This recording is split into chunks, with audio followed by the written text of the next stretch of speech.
Hey guys, number one Marmaduke fan here with a Marvel versus DC. These are both really good comics, and they only cost $1. Good grief, I'm on a run. I'm on a roll here.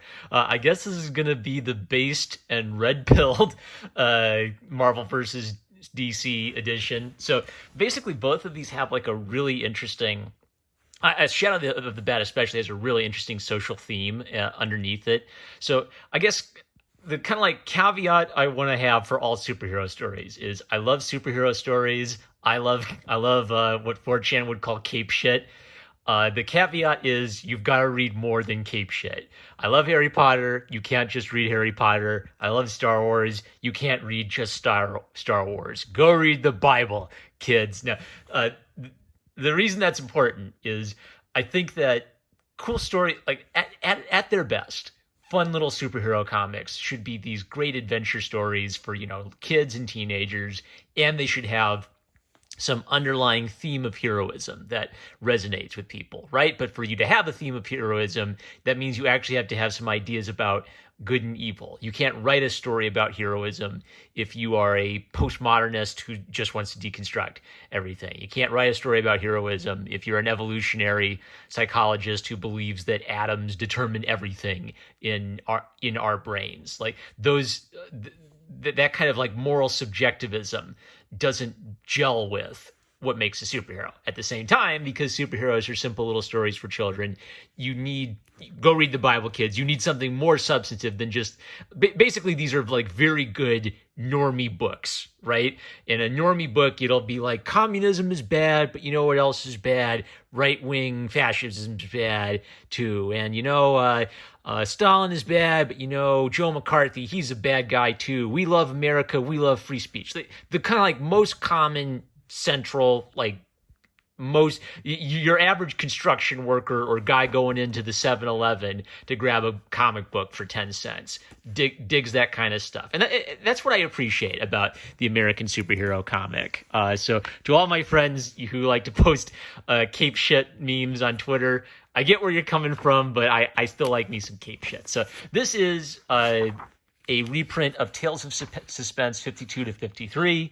It's the introduction issue of the Black Widow, and it's a good old anti-commie story.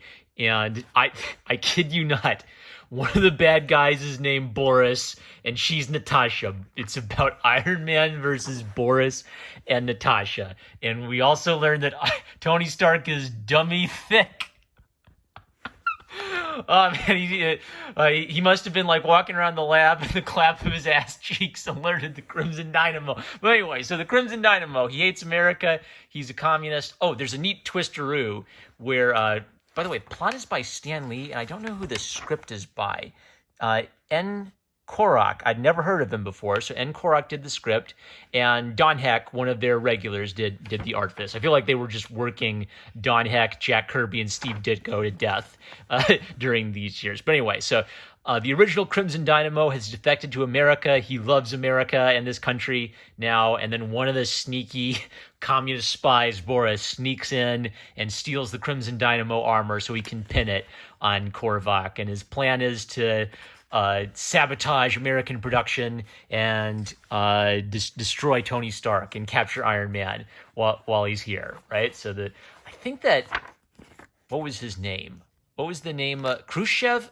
It was one of the guys who followed up after Stalin. Yeah, I think it's Khrushchev. Khrushchev makes a little appearance. So one of the things I just wanted to touch on is actually Black Widow doesn't make a big impression in this book, but then Korvac grabs the laser and says, I will stop you from killing Iron Man even if I must die. You don't have the guts. I would dare anything for this country, which has been so good to me.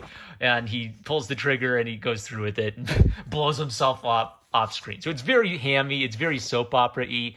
But the point is, the communist now loves America so much, the ex-communist loves America so much, he'll die for it. And the communists think they'll beat us because they're not as trusting as we are, and they fight dirty. They're dirty, stinking cheaters who will kill anybody to achieve world domination. But we love our country, and we're going to defeat communism. Hoorah!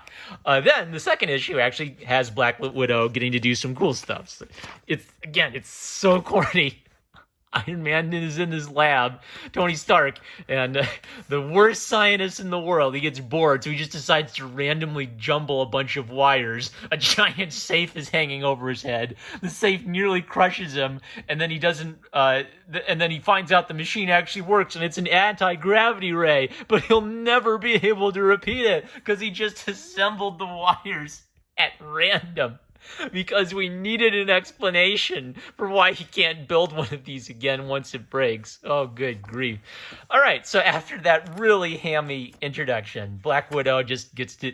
Khrushchev is mad at Black Widow for failing. She gets to do some of her sexy seductress stuff. Okay, there's this neat thing where the point of a character like Black Widow is she uses her feminine wiles as a weapon to manipulate men and wrap them around her finger and then sneak her way in and steal our precious American secrets and defense information to bring back across the Iron Curtain. And then there's also some neat things where, like, the other Russians are sexist. She brings her the device and they're like, silence, woman. Great stuff. So Iron Man saves the day. They always kind of like underscore the point of how he's frail and fallible, and basically because of his heart condition, he's basically like a cripple. It's kind of neat. Like it wasn't as prominent a part of the plot in these two little stories, but they still made sure to touch on it. Like they wanted to make sure to at least touch on the point that, you know, sometimes these heroes had a hard life, and it wasn't all saving kitties out of trees. So two fun anti-commie stories. How can I complain? And dummy thick Iron Man. All right, Shadow of the Bat is a really solid one. So what's neat about this is it directly references like a real world book. Let me just flip and see if I can find it. The real world book that gets mentioned is Beyond Freedom and Dignity by B.F. Skinner. Now, I have not read Beyond Freedom and Dignity, so I've got to have an asterisk for this. But I'm familiar with people like B.F. Skinner. So B.F. Skinner basically is kind of like an evolutionary psychologist who's convinced that human ideas or human belief in freedom and dignity, well, once these were good things, but now they're holding back the progress of science. And for us to truly have hashtag the science, we need to move beyond these backwards, unscientific concepts of freedom and dignity. And dignity is defined as, I read the Wikipedia article, right? So that I'm a soy boy Wikipedia reader here, but according to the Wikipedia article, dignity is defined as a belief that either your good actions or your bad actions are attributable to your human agency. Therefore, you deserve to be rewarded for doing good things, and you deserve to be punished if you do bad things. Skinner thinks that's bunk, and we need to move basically past an idea of human sin and look at the human condition or human sin as a problem science can solve. So rather than punishing criminals, we need... Don't. One of these days, I'm going to learn not to start doing a video review when my battery is in the yellow.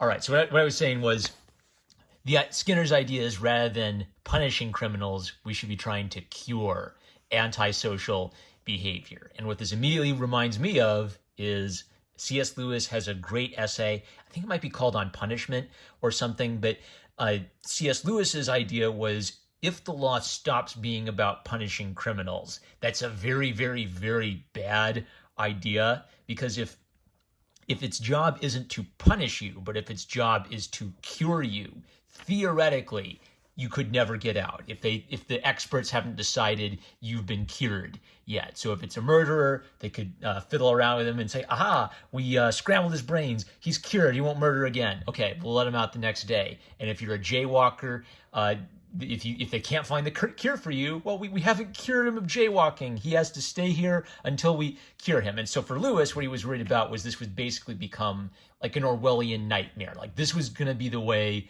that all of the creepy dystopias would come true, is the scientific community would claim you need to give us this power so that we can fix society and fix sin and fix problems scientifically.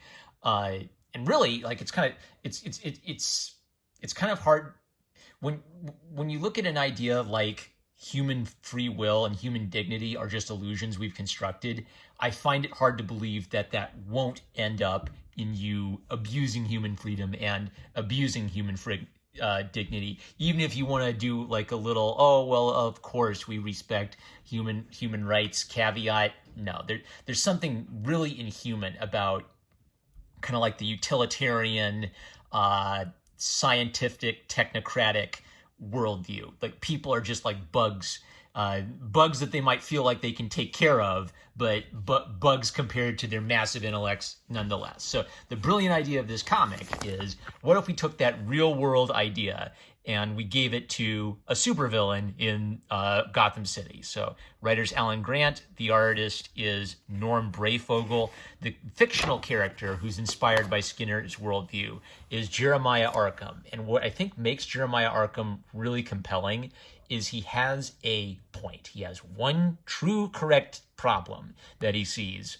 but as he tries to fix that problem, he becomes a monster more and more and more, because he thinks that fixing that problem justifies him in being God or doing whatever he thinks is necessary to fix that problem. The ends justify my means. So what's the problem he's trying to fix? Well, Arkham Asylum is kind of a joke. It's this old, decrepit Victorian mansion. The man who founded it, Arkham, went insane. It's a revolving door. Criminals are always busting out. So one day, Jeremiah Arkham, the nephew of the original founder, is assaulted by a crazy guy.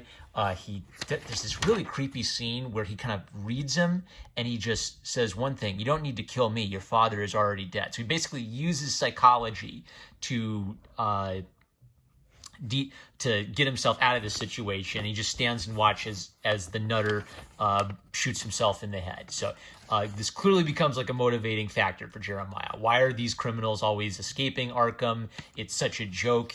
I'm going to burn it all down. I'm going to burn down my uncle's legacy, throw it all away, and we're going to start from scratch. And we're going to build a crazy, cool, modern version of Arkham with high security, right? And people start to think he's a little nuts himself, and maybe there's a family thing. So that's slowly building up in the background. There are several scenes where he's interacting with several different Batman villains. He uses harsh electroshock conversion therapy type of things on all of them. This one with Scarecrow is a really good example. So again, Jeremiah has a point. So when he talks to Scarecrow is a smart man. He's a professor, and he kind of acts feeble or acts like a victim when he's discussing his insanity with someone else. Oh, the little scarecrow in my mind, it tells me to do bad things. And Jeremiah is not having it. I don't believe that. The problem with you is you have antisocial behavior. We need to educate that antisocial behavior out of you. So I'm going to torture you with holograms to terrify you, just like you do to the people that you terrorize, because you're a sadist. So what's interesting is, like, for Crane, it's sadism. He gets a pleasure or a kick out of doing it for people. For Jeremiah, he feels like he's curing by torturing Scarecrow. Now, the obvious question is, how is this supposed to help? How is this supposed to help Scarecrow? Why are we even trying to cure Scarecrow and put him back on the streets? Let's just keep him locked up in his cell where he can't kill a bunch more people. But for Jeremiah, anything justifies it, because I'm curing people. And that one idea is sort of like, it infuses everything he does. I mark this because this is just a fantastic 2-page spread. It's dynamic, a lot of cool stuff going on, great action shots. The one specific detail I really like about it is nothing important is put down the middle. This is important, this is important, this is of secondary importance, just the pipe and a little bit of the arm. A mistake I sometimes see is someone will like put a face right here, and then part of the face will be gone and they'll look wall-eyed or something because it wasn't meant to be printed that way. But this, in the way it's composed, you don't lose anything in this gutter. So that's fantastic. Hopping ahead, this is another neat example of comics kind of taking a big idea and dumbing it down to the point that a kid or a teenager reading the comic would get it. So Zaz is a serial killer, and Zaz says Descartes got it wrong. It's not "I think, therefore I am." It's "I think, therefore I am." Do you see? And they had this little intellectual back and forth. Oh, you're talking about the ego, and the ego arises from thoughts, and thoughts arise from behavior, right? So it's like these two are interested in the world of ideas, but there's a sick parallel between the two of them. Zsasz thinks that he's so far above it all that he can kill and eat people, and that's fine because all he's doing is he's removing a thoughtless waste of space from existence. Because I'm so smart, it doesn't matter if I have the right to kill all these people. Jeremiah isn't like that, and he's trying to cure Zsasz, but he actually kind of parallels Zaz's worldview a little bit.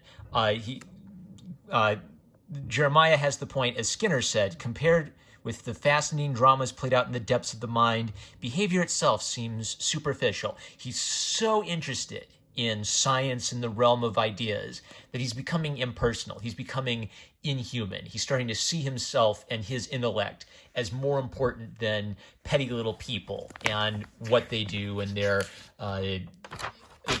silly little lives. And Zsasz kind of plays on this a little bit. He guesses or maybe hears that Jeremiah is worried about having insanity, maybe a genetic tendency for insanity in his family, and so he just plays on that fear a little bit, and that's it. But so far we've seen Jeremiah playing God to, people who have murdered or caused trouble for Gotham City. So the big twisteroo is he's got Batman captured, and Batman's accused of murder, and he wants to cure Batman in just the same way he cures any other inmate of Arkham. And there's actually a point where the mooks ask if they want him to unmask Batman. He says no. That isn't victory for me. I want Batman to unmask himself, hand me the mask, and when he walks out of here, Batman will be dead. I will have cured the world of whatever Batman is. And what's sickening about that is just how sadistic and what a power play it is. I am God. I am in control. I've decided you're guilty of this murder, which I'm guessing Batman's innocent. Who knows? Maybe there's more details to be revealed. But it's sort of like, I have to break you. If in 1984 the government has to break you and make you love Big Brother, he has to break Batman to the point where he doesn't want to be Batman anymore. What's really neat about that is he wants to kill Batman. He wants to kill the idea of Batman without actually hurting Batman. It's great stuff. And this is, by the way, is a good reason why I think Batman shouldn't kill. One of the problems of that is Batman should kill if it's like a serious story where Joker's running around murdering millions of people. It doesn't make sense for Batman to kill if it's a fun story where Joker's, throwing pies in the mayor's face, right? So Batman's always had this problem where he's lived in kind of the goofy and fun world, having picnics with Robin, and he's lived in the dark and edgy world. This is a bit of a darker and edgier story where it's trying to play off of like what if people reacted seriously to criminals always breaking out of Arkham and killing people. So it's touching on a serious topic. However, it is still kind of like that simple Batman's a good hero versus a insane evil scientist who has kind of like a cold, heartless, utilitarian view of the world. So I really, really, really appreciated basically how anti-New World Order this is. It took like a really complex, really threatening, really confusing idea out of sort of like evolutionary determinism and just put it into the context of a simple, crazy psychiatrist running Arkham Asylum versus Batman story. So it was good enough that I really want to go dig this up and read the rest of it. So one of the best Batman comics I've read in a while, and I highly recommend it. Both of these were very fun, anti-communist, anti-utilitarian, anti-New World Order stuff. These will be donated to the Little Free Library. So thank you all. I love you guys. I'm #1 Marmaduke fan. I'll catch you later.